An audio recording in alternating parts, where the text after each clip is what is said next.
জন্য এসেছ, এই জন্য আমি মুহাম্মদ আমার গ্যারান্টি নাই আমি আধা ঘন্টা বাঁচবো কিনা। সুতরাং আমি পানির কাছে যাওয়ার আগে আমার পবিত্রতা আমি এরকম ভাবে পবিত্রতা গ্রহণ করে নিলাম। জোরে বলেন সুবহানাল্লাহ। রাসূলুল্লাহ সাল্লাল্লাহু আলাইহি সাল্লাতু ওয়াসসালাম সদা সর্বদা সকাল সন্ধ্যা সব সময় ওযু অবস্থায় থাকতেন। মুহতারাম হাজিরিন, এই জন্য ইস্তেনজার হাজত শরিয়া রাসূল আকরাম সাল্লাল্লাহু আলাইহি সাল্লাতু ওয়াসসালাম ইস্তেনজার হাজত সারার পরে উনি সাথে সাথে তায়াম্মুম করে নিছেন। সাহাবায়ে কেরামদেরকে বললেন, সাহাবায়ে কেরামদেরকে বললেন যে তোমরা, আমি অবশ্যই পানির সাথে সাক্ষাৎ করব, কিন্তু আমি যে এখান থেকে আধা ঘন্টা হাঁটিয়া পানির কাছে যাব এই গ্যারান্টিটা আপনার আমার নাই। মুহতারাম হাজিরিন, দীর্ঘ 15 দিন যাবৎ রাসূল আকরাম সাল্লাল্লাহু আলাইহি সাল্লাতু ওয়াসসালাম প্রচণ্ড জ্বরে আক্রান্ত। 15 দিন যাবৎ আল্লাহর রাসূল সাল্লাল্লাহু আলাইহি সাল্লাতু ওয়াসসালাম বিছনা থেকে উঠতে পারে নাই। রাসূল আকরাম সাল্লাল্লাহু আলাইহি সাল্লাতু ওয়াসসালামের চাচা হযরত আব্দুল্লাহ ইবনে আব্বাস রাদিয়াল্লাহু তাআলা আনহুকে গিয়া বলে, হে আব্দুল্লাহ ইবনে আব্বাস, তুমি যাও মদিনার অলিতে গলিতে গিয়ে একটু খবর দাও, আমি মুহাম্মদ মসজিদে নববীর ভিতরে আসতেছি। সাহাবায়ে কেরামের সাথে মনে হয় আমার জীবনের শেষ কথা হবে। জোরে বলেন না আল্লাহু আকবার। ভাইরা আমার, বিশ্বনবী মুহাম্মদুর রাসূলুল্লাহ সাল্লাল্লাহু আলাইহি সাল্লাতু ওয়াসসালাম দীর্ঘ 15 দিন যাবত অনেক অসুস্থ। আল্লাহর রাসূল সাল্লাল্লাহু আলাইহি সাল্লাতু ওয়াসসালাম মনে মনে ভাবলেন, আমি আর মনে হয় বেশি দিন দুনিয়ার জমিনে থাকতে পারবো না, আমার মনে হয় সময় ঘনিয়ে এসেছে। সুতরাং আমি সাহাবায়ে কেরামদের সাথে একটু আলাপ আলোচনার দরকার।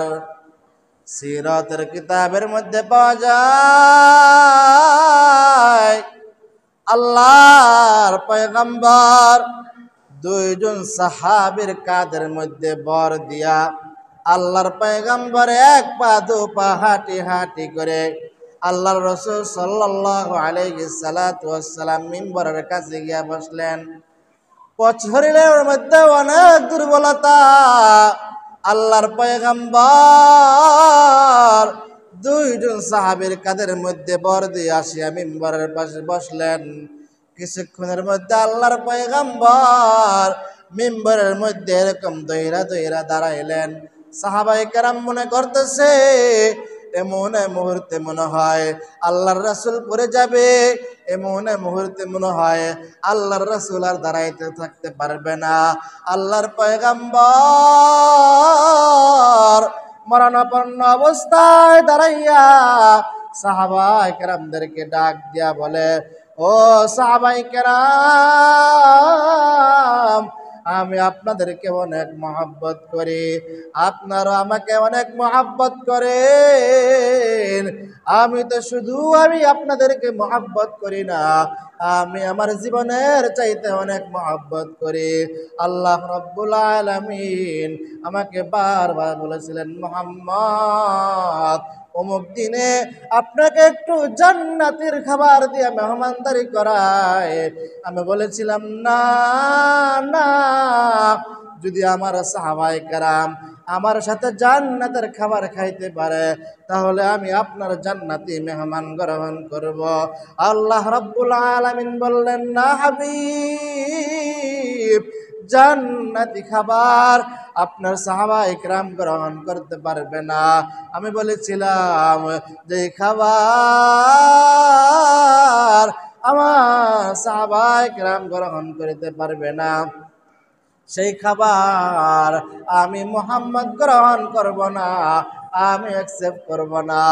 ও সাহাবায়ে কেরাম, আমি ভালো কইরা জানি আপনাকে আমাকে অনেক মহব্বত করেন, আমি আপনাদেরকে অনেক মহব্বত করি। ও সাহাবায়ে কেরাম, আমার মনে হয় আজকের এই আলাপ আলোচনা আমার জীবনের শেষ আলাপ আলোচনা। ও সাহাবায়ে কেরাম, আমি মনে হয় দুনিয়ার জমিনে আর বেশি দিন থাকতে পারবো না, তুমি বেশি দিন থাকতে পারবো না, আমার সময় মনে হয় ঘনিয়ে এসেছে। ও সাহাবায়ে কেরাম, তোমাদের মধ্যে এমন কেউ আসনি যা আমার সাথে কোনো লেনদেন আছে, আমি কারো মনে কোনোদিন কষ্ট দিয়েছি, কেউ আমার দ্বারা কোনো আঘাত পেয়েছ, আমার দ্বারা কোনো কেউ কষ্ট পেয়েছ, আমার চলার দ্বারা, আমার উঠা বসার দ্বারা, আমার কথাবার্তার দ্বারা তোমাদের মধ্যে কেউ কষ্ট পেয়েছনি? যদি আমার কথার মাধ্যমে, আমার উঠা বসার মাধ্যমে, আমার চলাফেরার মাধ্যমে, কিরে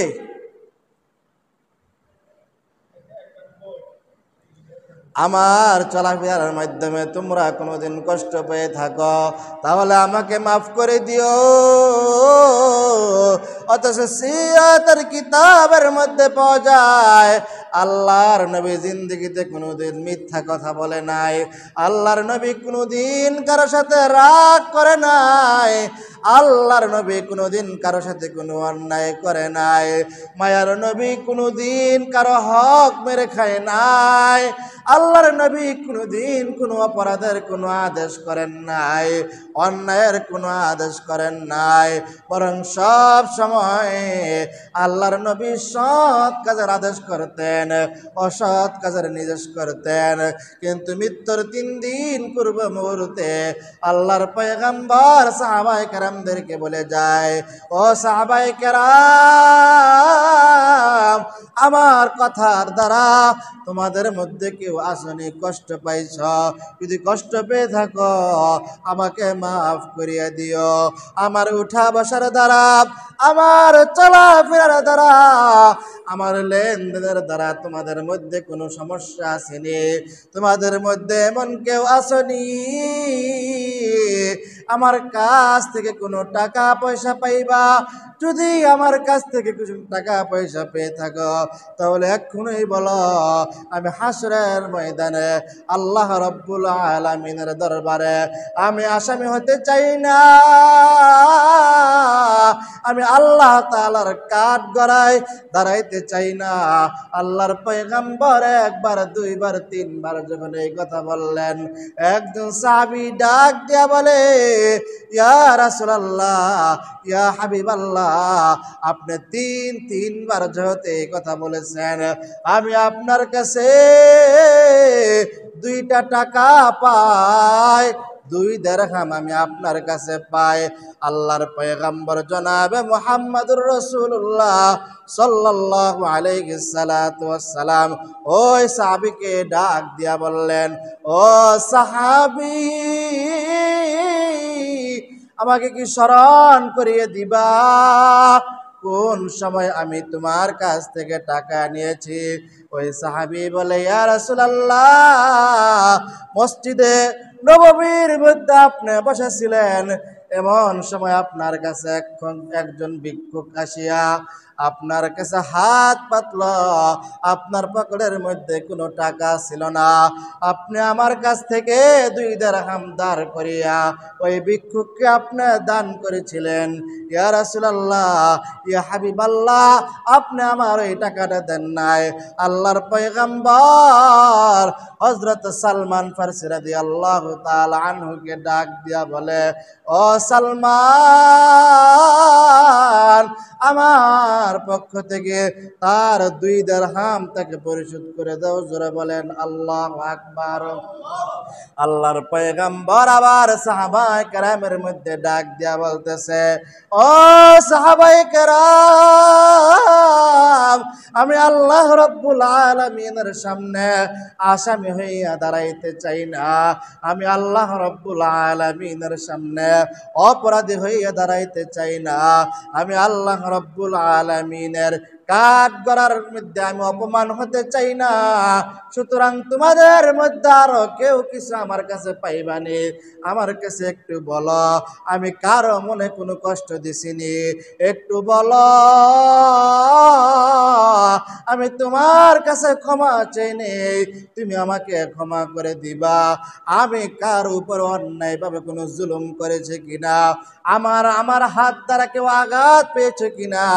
আল্লাহর পয়গম্বর যখন বারবার এই কথা বলেন, এমন মুহূর্তে একজন সাহাবী যার নাম হলো হযরত উক্কাসা রাদিয়াল্লাহু তাআলা আনহু ডাক দিয়া বলেন, ইয়া রাসূলুল্লাহ, ইয়া হাবিবাল্লাহ, যুদ্ধের ময়দানে যাওয়ার সময় আমি আপনার ঘোড়ার পিঠের মধ্যে ছিলাম, আপনি ঘোড়াকে হাঁকাইবার জন্য বারবার ঘোড়ার পিঠের মধ্যে চাবুক মারতেছিলেন। চাবুক শুধু ঘোড়ার পিঠে লাগে না, আমার পিঠেও লাগছে, সুতরাং যতগুলা চাবুকের বাড়ি আমার পিঠের মধ্যে লাগছে, অতগুলা চাবুকের বাড়ি আপনার পিঠের মধ্যে দিয়ে আমি হিসাব বরাবর করতে চাই। জোরে বলেন না আল্লাহু আকবার। সাহাবায়ে কেরাম আশ্চর্য হয়ে গেছেন। হযরত আবু বকর সিদ্দিক রাদিয়াল্লাহু তাআলা আনহু ডাক দিয়া বলে, হে উকাসা, তুমি কি পাগল হয়ে গেছো নি? রাসূল আবার দাঁড়াইতে পারে না, কত কষ্ট করে জীবনের শেষ কথাগুলা বলতেছে, তুমি এই মুহূর্তে হিসাব বরাবর করবা। ও কাসা, নাও নাও, আমি আবু বকরের পিঠটা তোমার